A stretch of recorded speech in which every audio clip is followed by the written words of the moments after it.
All right, hi everyone, and welcome to this Hangout on Air on shopping campaigns. So my name is Nicole Premo, and I'm the Partner Education Manager for Google Shopping and Emerging Ads here at Google. And for those of you who've joined past webinars, welcome back. For those of you who have not, I'll run through some quick logistical issues that may be helpful to you throughout this webinar.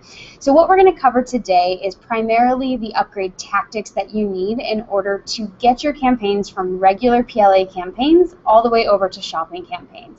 So if you watched our past webinars, you know the theory behind shopping campaigns, why we're making this switch, you know kind of high level what you should be doing. This webinar is really aimed at giving you the step-by-step tactical steps that you need to take in order to get your campaigns upgraded. So by the end of this webinar, you should really have a good, strong sense of what you need to be doing in your clients' accounts or in your accounts if you're managing them yourself to get yourself upgraded. So for those of you new, there is a Q&A widget that you should be seeing on the right-hand side of your screen. Feel free to chat in questions at any time, and we'll have about 20 or so minutes at the end to answer those. In addition, this session is automatically recorded, so shortly after the broadcast, you should be able to see it, view it, share it, rewatch it if you need be, and generally get that information. So without further ado, let's dive in.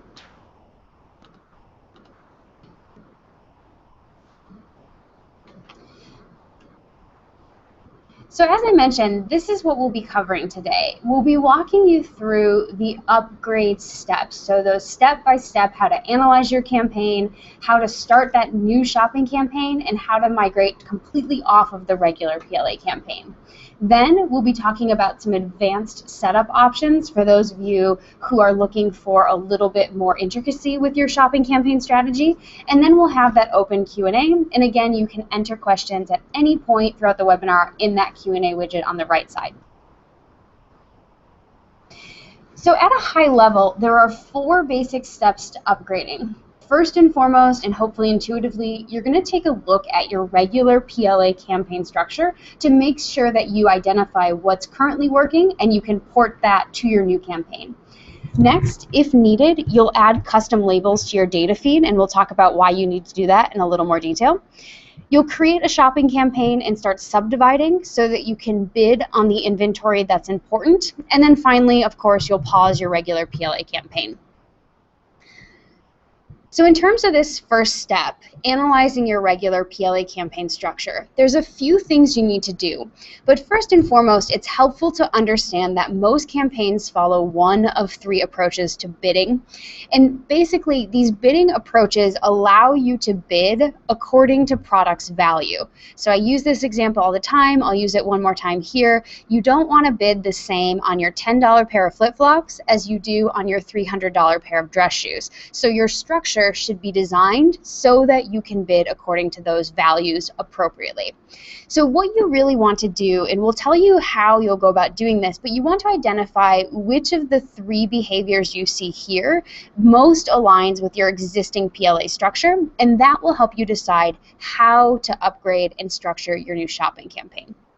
So the 3 key and most common bidding behaviors are products, performance, or a mix of both. And let's go through each. So if you're merchandising by product line and brands, what you're going to be doing is in your regular PLA campaign, you'll see that you're bidding differently on various product lines or categories. Translating this into shopping campaigns, you'll do the same thing, and essentially it will entail subdividing by product type or Google product category and brand attributes. In the very simplified example you see here, that for instance might mean starting with your apparel category, splitting that out so you bid differently on women's versus men's lines, and then maybe even at deeper levels getting into bidding on specific brands that do well within women's or within men's. Next is merchandising by inventory performance. So this is where you'll want to subdivide and group based on performance or margins or sales, and you can get as specific as bidding on individual high-value products by item ID. So these attributes in this campaign will be things like custom labels where you tag according to your key performance indicators, as well as item ID. So the example you see here, for instance, starting with my best sellers, I might then split my best sellers sellers into high and low margin, and then I might even at the deepest levels split so I can bid on individual strong best-selling IDs. Last but not least, and I would say probably most commonly, we see advertisers using regular PLA campaigns for both of these things at the same time.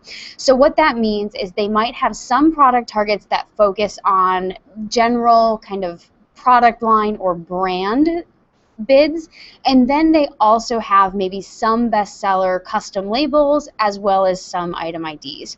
So again, here you see kind of how it's a hybrid of both. You start with that apparel strategy, and then at deeper levels getting into the custom label ID performance strategy. So here's how we recommend you go about identifying which of these three behaviors is in your regular PLA campaign. So first step is to actually go into your regular PLA campaign in your existing PLA campaign and filter for product targets that have received 1 or more impressions in the last 30 days. So you can see a screenshot of how to do this here, but essentially you'll be on that auto targets tab and filtering for anything that's actually active.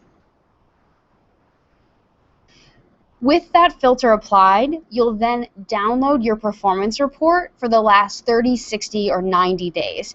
We recommend longer time periods because they help you identify longer-term trends. So you don't want this data to be skewed by a short-term seasonal boost or by a sale that you are running. Instead, go for longer date ranges when downloading this performance report so you can make sure you're getting a longer-term kind of averaged view of your data.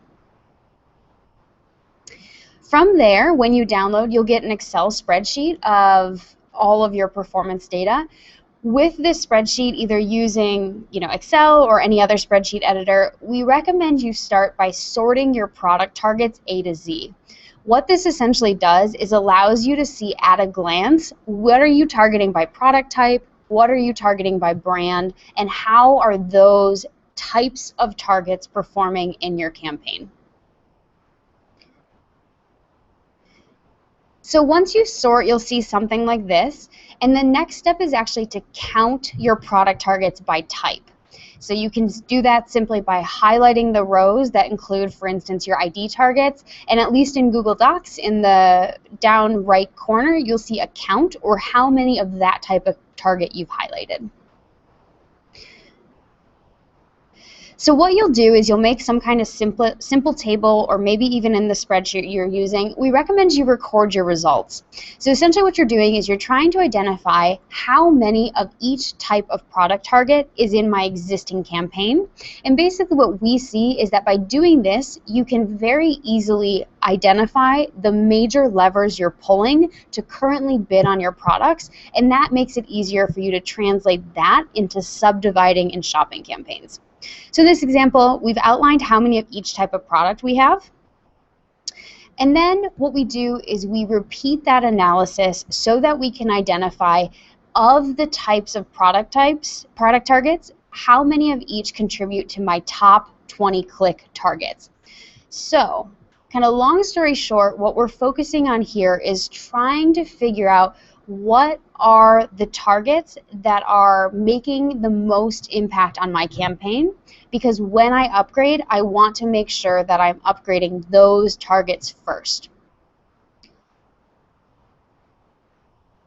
So in this example, you can see that product type and ID were accounted for 18 out of the 20 total top product targets by clicks.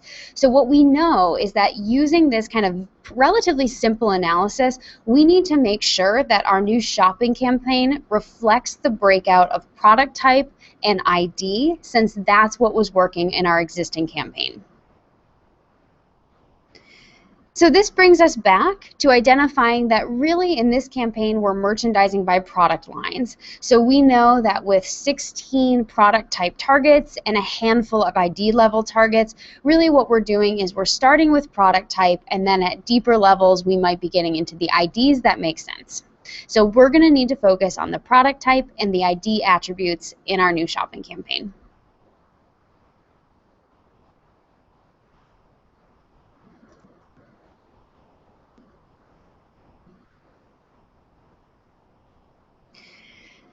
So as a second step, what we'll need to do is potentially make some data feed changes under certain circumstances. So let's look at what those are.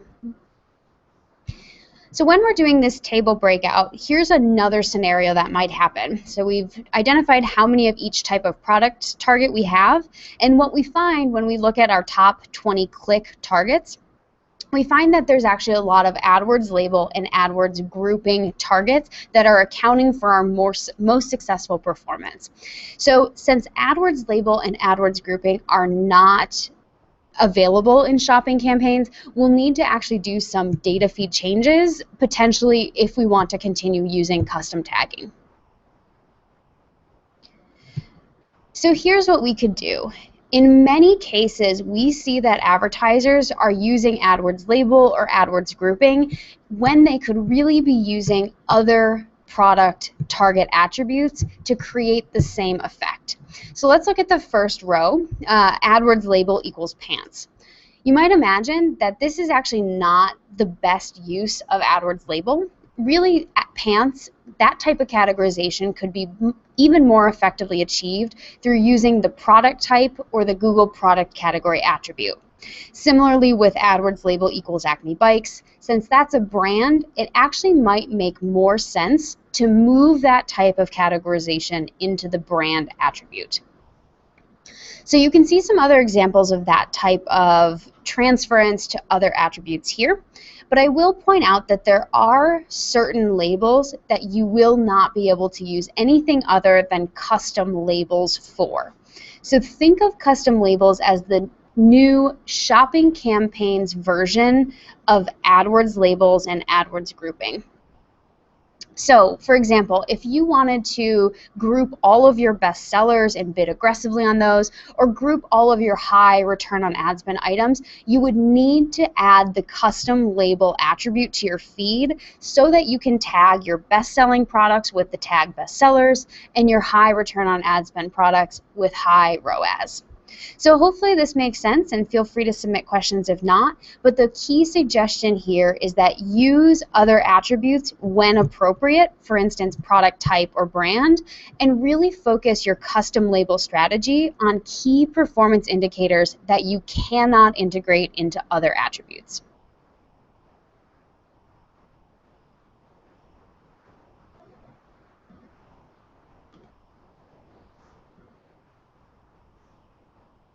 So if you do need to use custom labels, here's what we recommend you start by doing. First and foremost, create a table where you can define how you want to use each of the 5 labels available to you. So here you can see these are not mandatory by any means, rather just some common options. So for instance, seasonality, selling rate, margins, you start by defining those or assigning them to each of 0 through 4, and then define some possible values for those attributes. For instance, spring, summer, fall, winter, bestseller, low seller, and note that they should more or less be mutually exclusive. For instance, the same product cannot be a bestseller and a low seller at the same time.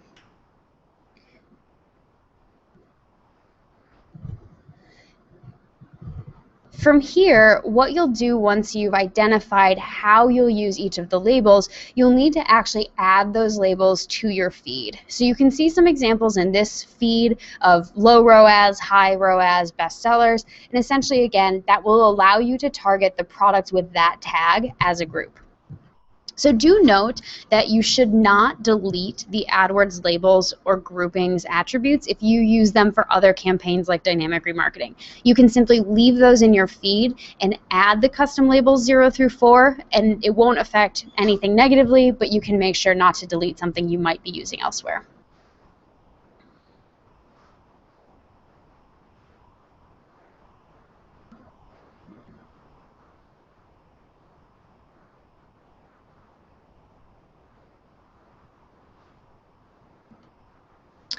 So let's talk about your third step, which is actually creating a shopping campaign and starting to subdivide it into product groups. So the first step, of course, and hopefully intuitively, is to actually create the shopping campaign. So note here that the only options for creating the campaign are through API or through the AdWords front end. So if you're using the AdWords front end, what you'll do is go into the new campaign button and choose the shopping campaign subtype. So this is different than regular PLAs and just emphasizes the fact that shopping campaigns are a better way to manage your product listing ads that's customized to retailers' needs through its own product or through its own campaign type. So next thing, once you've created your campaign, you'll need to actually pause your shopping campaign. And this is essentially so that you're not conflicting your regular PLA campaign with your shopping campaign while you're developing and building it out. The next step and where you really get into your shopping campaign strategy is by subdividing your products and recreating your top product targets as product groups. So I'm going to walk you through how to do this in the front end. So when you create your shopping campaign, what you'll start with is an all products target with a bid. So what that essentially does is says on 100% of the eligible items in your data feed, you're willing to bid, for instance, $1. Obviously, you want to get more granular than that. So to do so, you'll click the plus button and see this new window. Within this window, you'll start by using the drop-down to decide which attribute you want to start subdividing and creating your product groups by. So you can see you have 6 key options: Google product category, brand, item ID, condition, product type, and then 1 of 5 custom labels. So this is where you'll zoom back to what we talked about earlier and identifying whether you're merchandising by product lines, by performance, or by both. If you're merchandising by product lines or kind of that both, you're likely going to start with product type or brand. If you're merchandising only by performance, you'll likely start with a custom label. So let's say this person is merchandising by product lines, so they've chosen Google product category, which allows them to do it by product type essentially, or product lines. They then can see all of the Google product category values in their feed in this left-hand window. You can either choose to select only certain values to move to the right using that arrow, or just above the arrow you see the plus button. If you want to move all values to the right-hand side, click that plus button and then click Save. So in this particular case, we only chose to group the apparel and accessories and electronics, and now what we're able to do is adjust bids for those categories independently if we want. Obviously, this level of subdivision is probably not adequate for most people, so you can repeat this process up to 6 additional times for a total of 7 levels of subdivision. Think about it like a bulleted list. This is your first bullet, and you can go 6 levels deeper. You would start this process the same way, which is clicking that plus button. So here's what we might end up with, something like this. So within apparel and accessories, we break out into clothes, and then we break out maybe even into those individual item IDs that are particularly popular. Note that at the bottom of this green rectangle, there's an automatically created everything else in apparel and accessories catch-all. This allows you to create product groups only for the categories that you want to separately bid on and adjust bids independently of each other.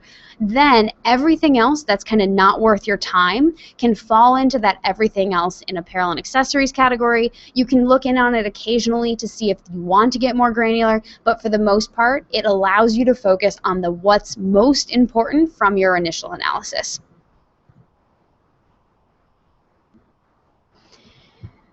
What you'll do once you've created all of your product groups is you'll actually need to download these if you want to edit bids in bulk. So of course you can edit those bids in the interface, but if you want to be able to do this at all in bulk or in a spreadsheet, you'll start by downloading your product groups and make sure that editable ?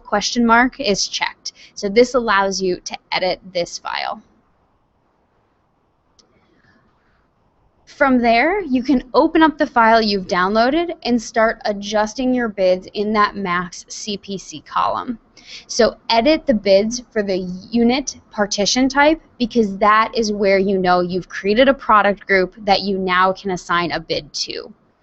And do remember that with shopping campaigns, it's not necessarily the case that your all products group should have the lowest bid.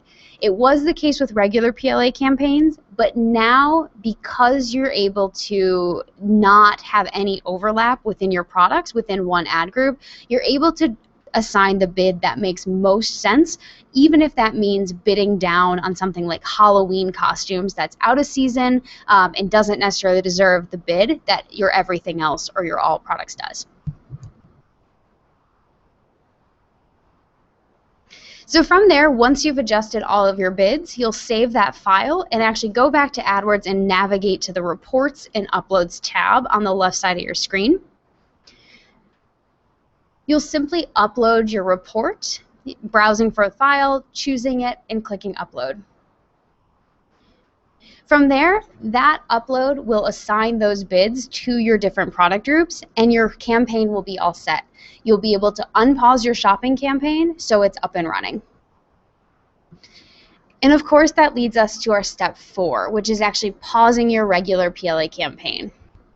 So now that your shopping campaign is up and running, you've broken out your key product groups, you've assigned those bids in bulk, now you can simply pause the regular PLA campaign, as the new shopping campaign should start running within several hours. So maybe you would wait until you see at least one impression in the shopping campaign, but again, that's going to be fairly quick, so make sure you're keeping an eye on it and pausing that regular PLA campaign as soon as the shopping campaign is up and running.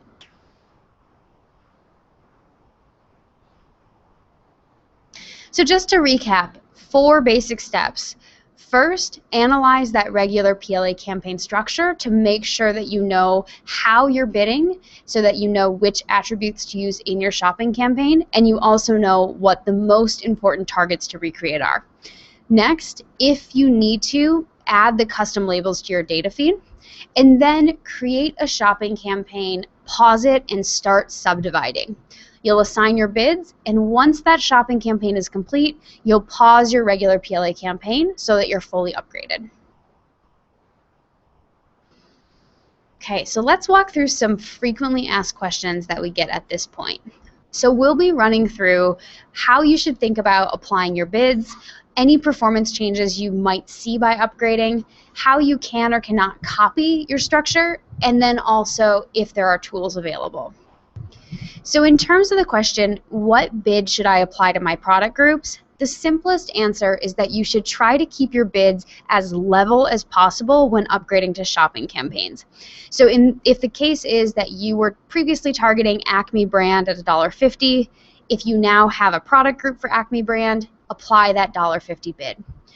If you don't have that direct mapping, so for instance, previously you were targeting a couple of IDs, but now you're targeting those IDs product type, try to take the closest average bid of the previous targets so that, again, you're keeping bids as flat as possible. So what performance changes might you see by upgrading?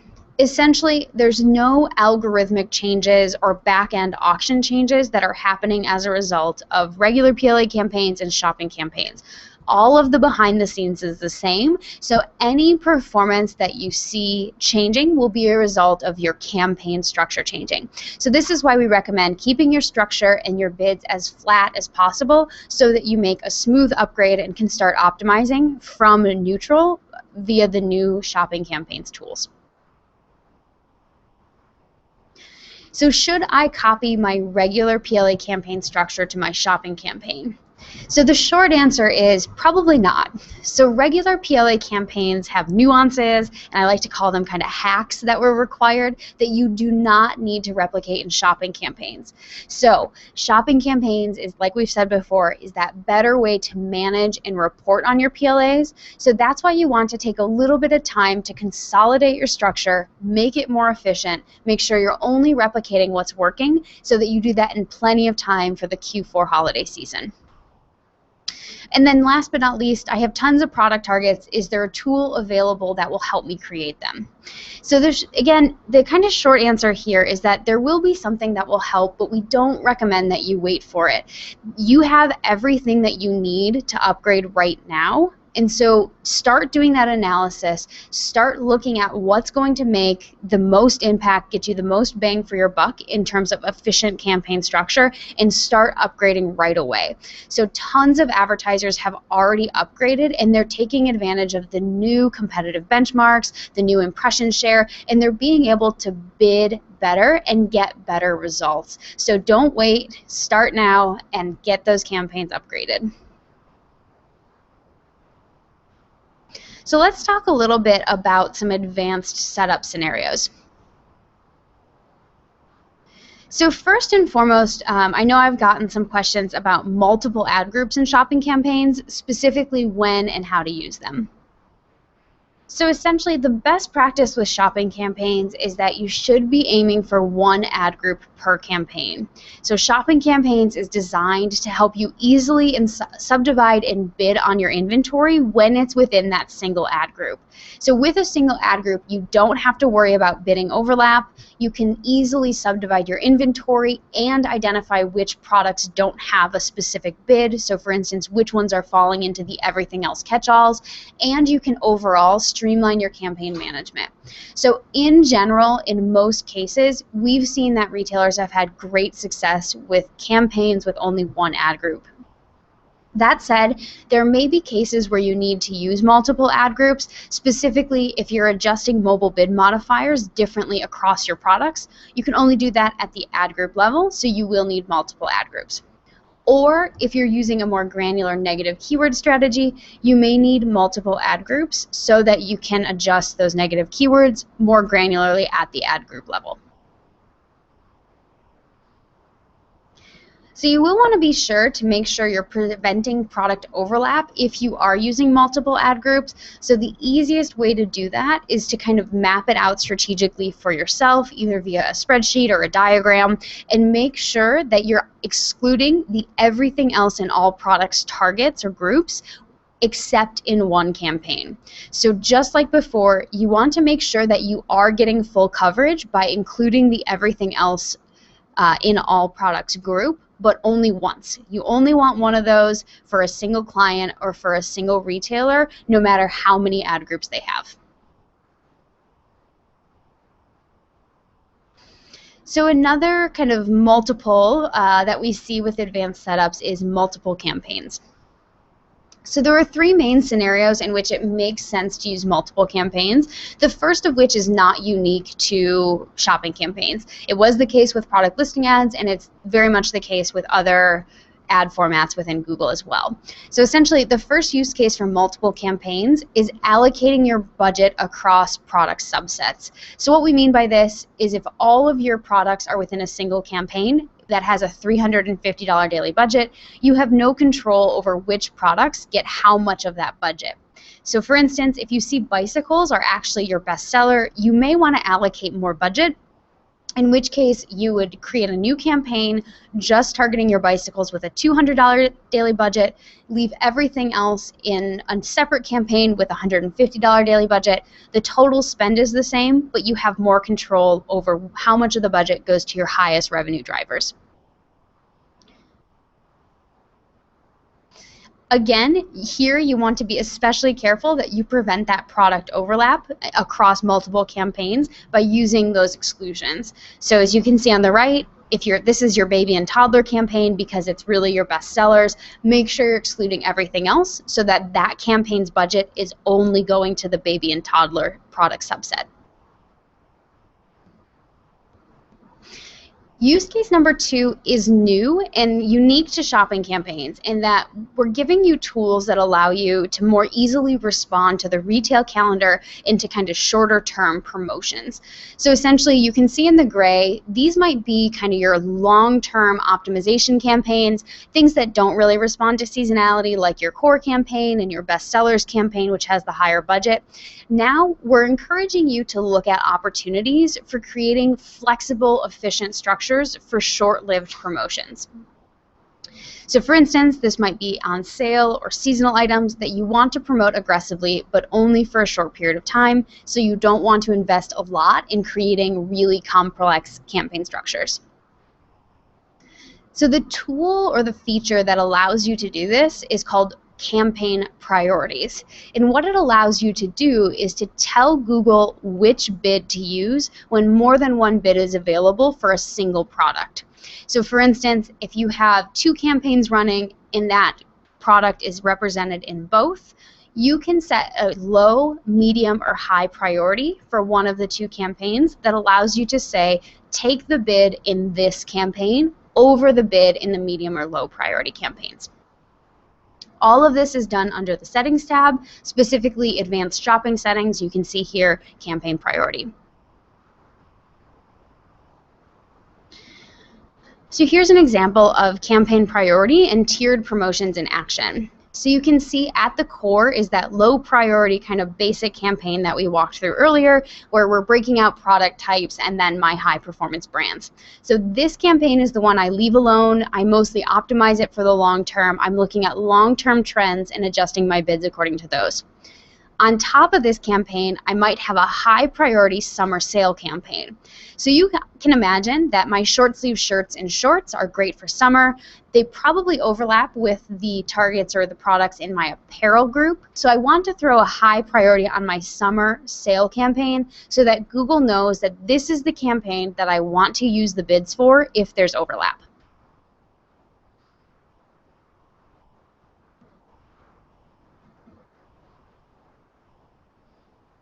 So the third use case is, again, not new for shopping campaigns, but just to reiterate, if you're targeting different countries, you will need to create a separate campaign for each country where you sell products, because tax, shipping, language, and currency obviously vary from country to country.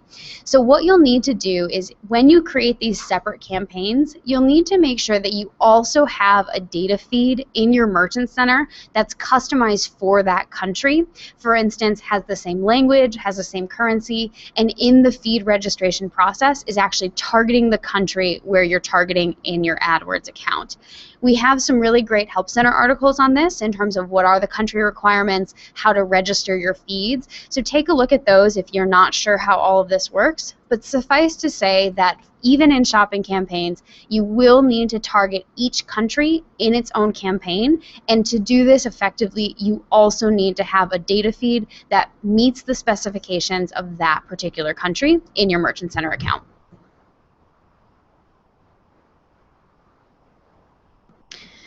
So we have 4 key frequently asked questions here. One is a common misconception around campaign priorities. One is about when there is overlap, what happens across campaigns or ad groups.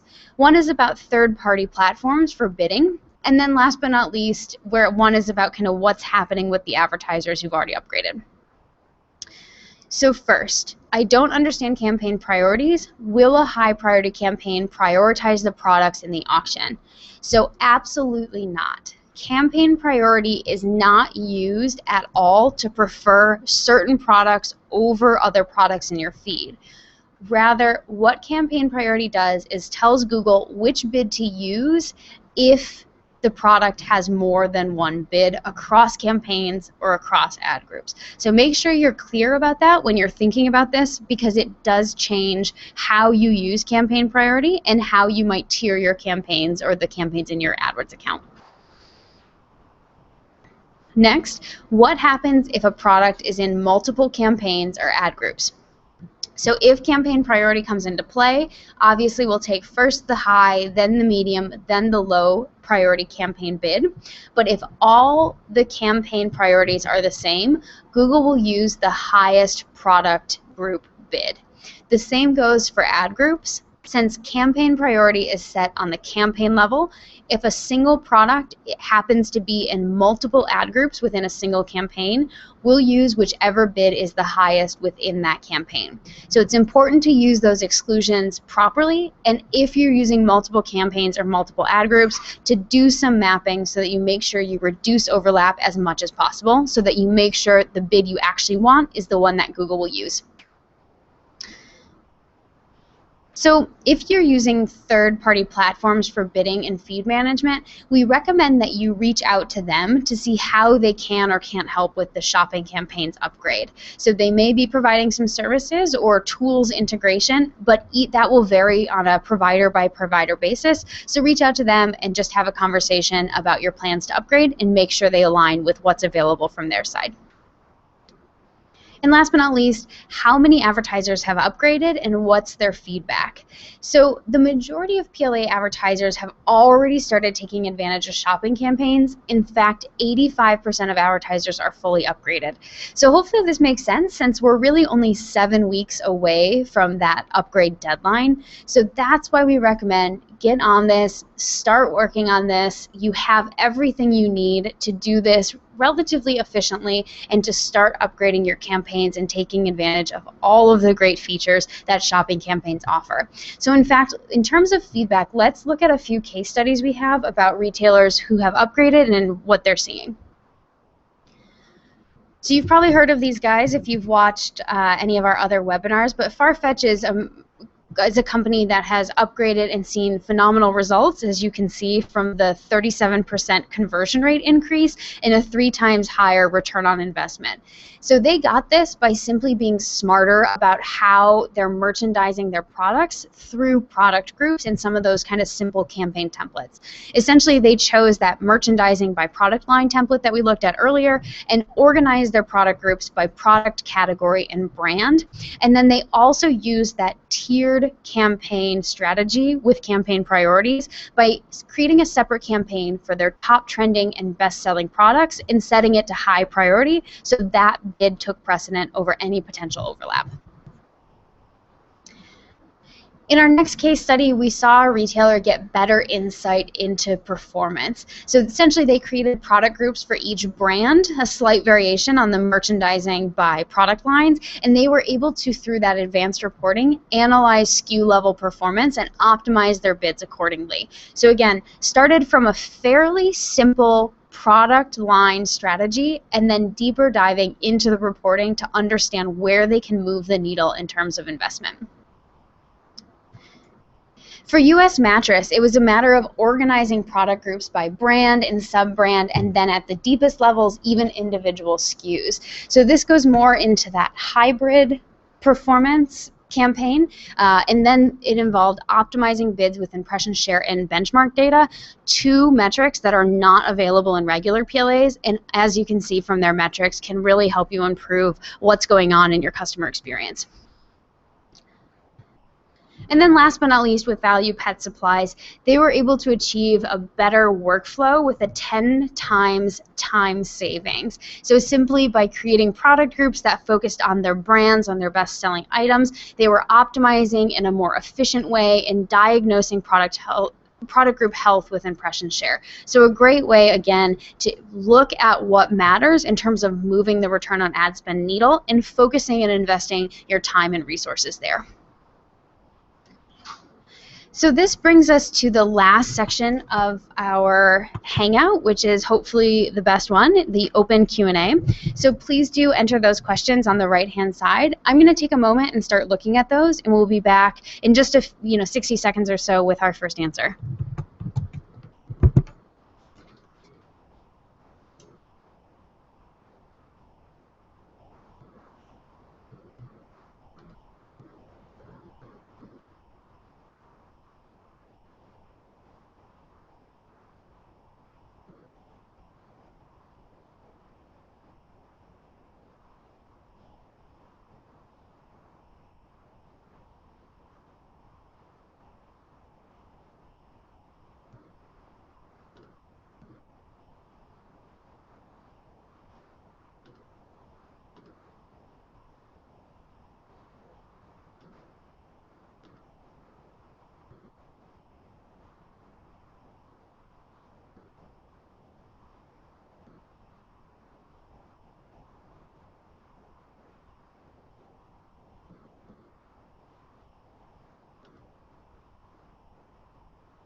Okay, so our first question is from Michael, and Michael asks, will a new version after AdWords Editor 10.5 allow breakout of shopping campaigns by rule or product group selection to multiple campaigns? So right now, AdWords Editor allows you to change existing campaigns like bids and destination URLs. So as I mentioned earlier, you will need to create the fundamental structure, so product group variations in either either in the API or in the AdWords front end. So for now, destination URLs and bids are what is supported by AdWords Editor.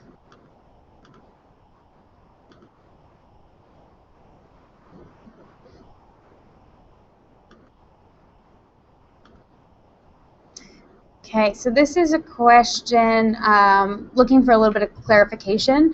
So can you repeat your earlier statement regarding the everything else in bidding feature? So did I say that that you can break out extra product groups from that level? So the everything else in whatever category feature is simply that as soon as you subdivide at whatever level, anything that you don't break out will automatically be lumped in what's created as an everything else catch-all. So as we saw when we took our product or our all products target and started subdividing that, we chose only apparel and electronics, and then all the other categories like baby and home goods and all of those fell into that everything else in all products group.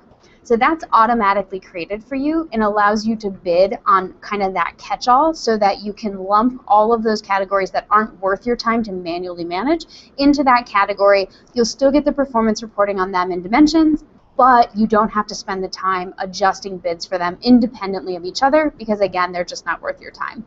Hopefully that clarifies that answer, but if you have follow-ups, feel free to submit them.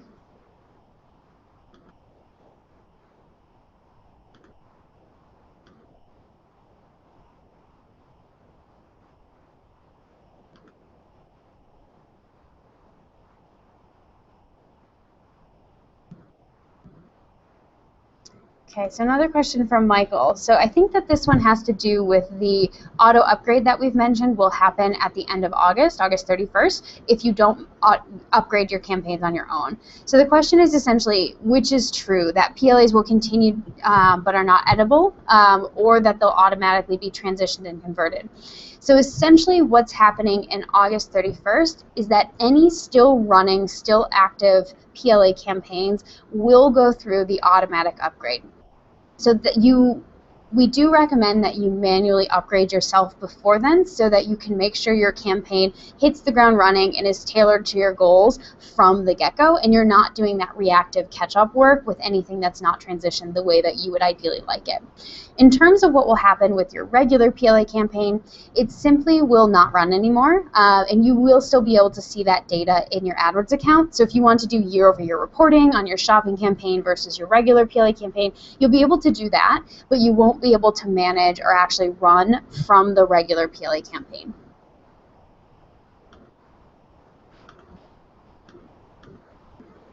Okay, so it looks like we only have one question left. So if you do have any other questions, please do get them in before we disconnect.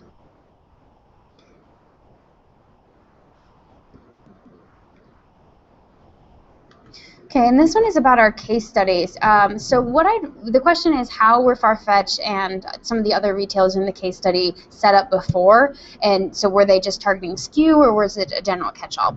That's a great question, and I don't know the answer off the top of my head, but I would recommend that you look at the links in the slides, because all of those case studies will have more detail than obviously I went through, and you can read more about what they're doing now, and if available, what they were doing in the past. So definitely a great thing to do is read those case studies and see what you can learn for your own advertising. Okay, and we got another question. So for those of you stragglers who are still entering questions, you got a little bit of a reprieve. But this one's from Kendra, and she says, is there an official date when you plan to migrate everything? So the date that you should keep in mind for now is August 31st. That's absolutely when any migration or upgrade that you're going to do on your own should be completed, because at that point is when we'll start upgrading the campaigns that are still active. So the closer we get to the date, obviously the more details you get, but for now, keep in mind August 31st, make sure everything that you plan to do with manually upgrading yourself is finished by then.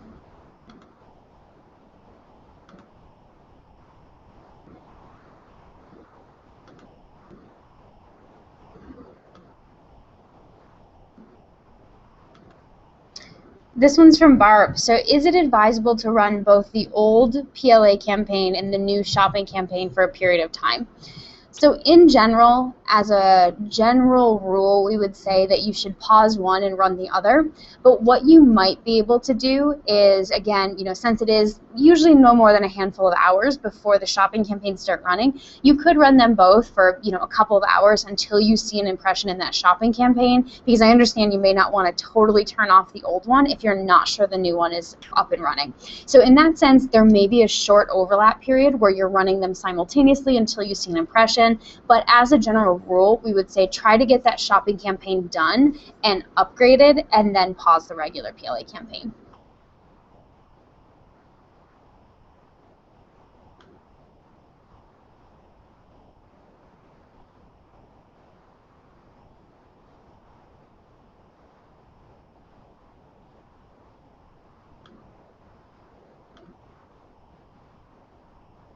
So another question from Michael.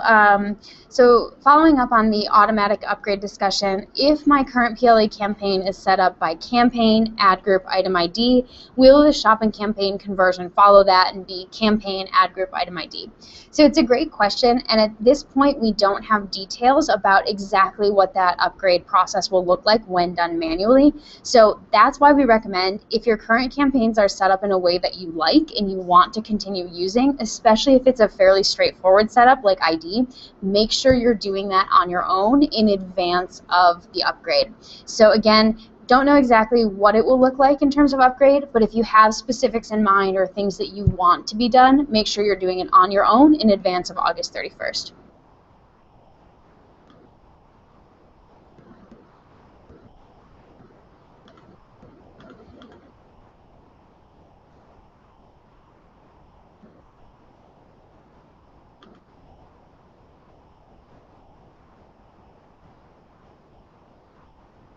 So 2 questions from Kendra about reporting. So 1, are there plans to be able to pull reports by major dimensions across the entire account? So it's definitely feedback that we've heard in our engineering team as we get deeper into the upgrade process and as we can shift our focus to functionality and tools, is definitely looking at the best way to allow you to analyze your campaigns, including what dimensions you can report on and how those reports are pulled. So I don't necessarily have a definite timeline or a definite date I can give you, but certainly something that we're looking at is how you pull reports and what functionality and leverage you have in that sense. And then as her second similar question, along those lines, are there plans to add product title as a variable to use when pulling reports?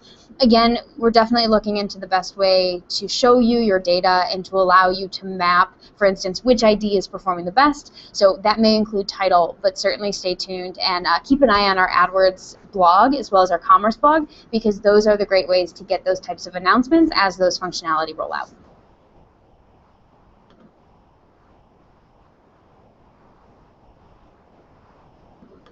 Ooh, great strategy question from Joe. So Joe asks, how would you recommend we promote a flash sale with the delay of 48 to 72 hours in custom labels being processed into AdWords? So if you know there's a sale coming up, typically retailers don't do these things next day. They're doing them, planning them weeks in advance or at least a week in advance. You can update your feed at any point. So you can decide to kind of reserve, let's say you're always reserving custom label 4 for sale type tagging. So even if there's not a flash sale going on today, custom label 4 will always be where you would put that sale. And that allows you to simply, when there is a flash sale on certain items, throw those custom labels in there, upload that feed again, refresh that feed, wait for those items to pull into your campaign, create that new campaign and pause it so that when the flash sale starts on Monday at 10 a.m., you can simply unpause the campaign because it's all in the account already. So as a general rule, if you know something's coming up, do it as far in advance as you can, because that way you know it's going to be set for unpausing and going live whenever that time-sensitive issue starts or that time-sensitive sale starts.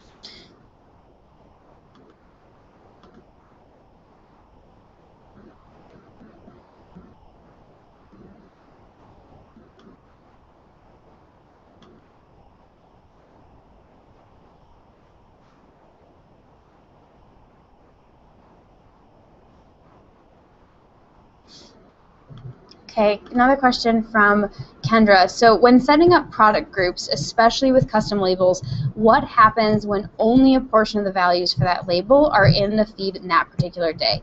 So I think this kind of gets back to Joe's question, which is that you may see some processing delay in updating your feed and what you see kind of trickling into your AdWords front end when you click the plus button, you're looking for the attributes to subdivide by. So what I would say is if you're not seeing it after that 48 to 72 hour period, certainly get in touch with us. You can use the contact forms in the Merchant Center Help Center or call the AdWords support line, 8662-GOOGLE, because that would mean that there's an error going on. But if it is within that normal 48-hour time frame, again, I would just say do it as much in advance as possible because that's going to help make sure it's available when you're ready to use it.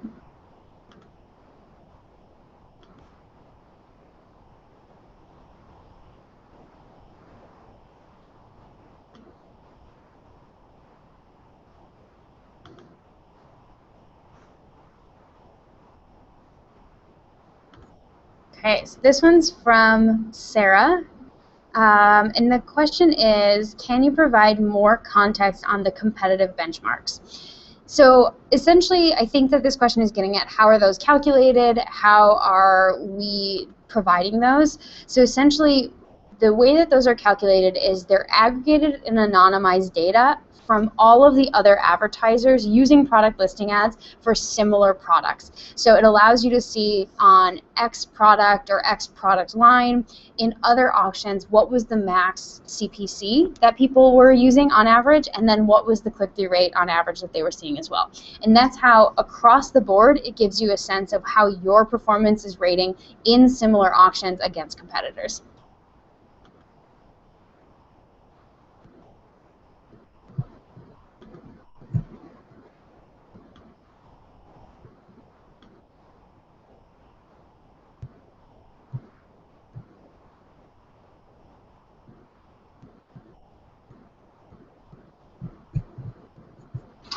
Okay, another functionality question, again from Sarah. So are there plans to add item group ID as a value when creating product groups? So I can tell you that for now, before the upgrade, no, you won't get that functionality. But it is something that we've heard from partners, big and small, that might be useful. So it's great feedback and something that we'll look into. And again, I would look for those changes. I would look for updates via the Inside AdWords blog, and definitely keep an eye out for upgrades to the shopping campaign experience over time. That's a big part of our motivation for doing this upgrade, is that over time we plan to release new functionality to help you do your jobs better and to help you get better results. So in the short term, I would say definitely don't hold your breath on item group ID, but certainly long term for that and other reporting functionality like Kendra asked about, keep an eye on our blogs, keep an eye on our announcements, because we definitely intend to improve the experience as much as possible. Okay, and again from Kendra, you mentioned using standard variables like brand or product ID instead of custom label when possible. And then Kendra's question is really, if I can only set up a campaign based on one attribute at a time, how do I create a product group that targets 2 brands? So I think if I'm understanding the question, it could be solved by essentially, so you start with that all products group by default, start by segmenting by brand and just break out 2 separate brands. So for instance, if you want to target Acme brand and Birch brand, with the same bid, break out those 2 separate brands and just target them with the same bid. So historically, product targets were more complex because you had to do that manual mapping. Now you can simply break out what makes sense and leave the rest be. So I would say, for in the example of wanting to break out 2 brands, start dividing by the attribute brand and simply move over and target whichever brands you want to manually bid on.